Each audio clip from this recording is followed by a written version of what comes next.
two C batteries.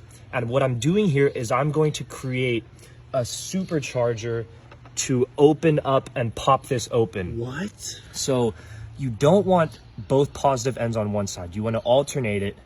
And now I'm just going to use a rubber band and close these together so they're really tight, right? This is the first step, right? Pay attention closely. So now what we're going to do is we're going to take the iPhone charger. Everyone has an iPhone charger or a cable like this in their home. And the whole point of this is that you can use stuff in your house. If you lock your keys, you can run back in and just get it, no problem. So what I'm going to do is you want to create a point of contact from this end onto both ends here. Make sure you don't want it to be on the left side or the right side. It has to be touching both. So now that I have it touching both, I have electrical tape. And I'm just going to tape this piece onto here so that it stays put. So I cut a piece of electrical tape off. You want to use electrical tape preferably, but because that is what helps conduct it. But if you don't, my buddy just used this to unlock his car, and he actually just used blue painter's tape. And it worked fine. But electrical tape is preferred. I have it in my house. So look at this. I'm just going to tape this on here, right? Remember, maintaining that point of contact between the positive and negative ends of the battery.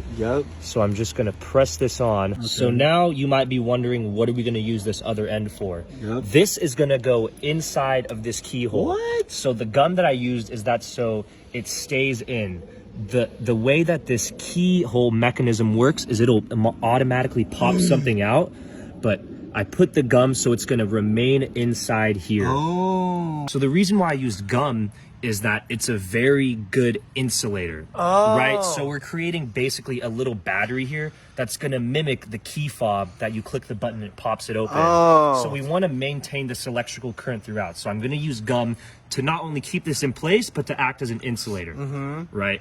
So now that this is in, we want to create basically a catalyst that's going to send an electric charge from this battery into here, and it's going to pop this open. So all you need is a lighter of any type. When my mom did this, she even just used a gas station lighter, but this is what I had in my house. Like I said, the whole point is that you can do this with items inside of your household.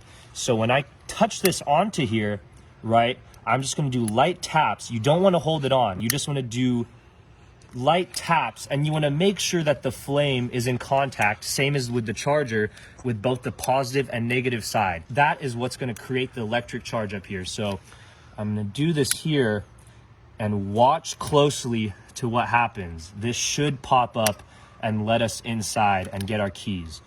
So it might take a couple tries. I might even hold it on for longer for this one. But if you hold it right, see that? Oh my God, it worked! It popped up and we're in. Look at that.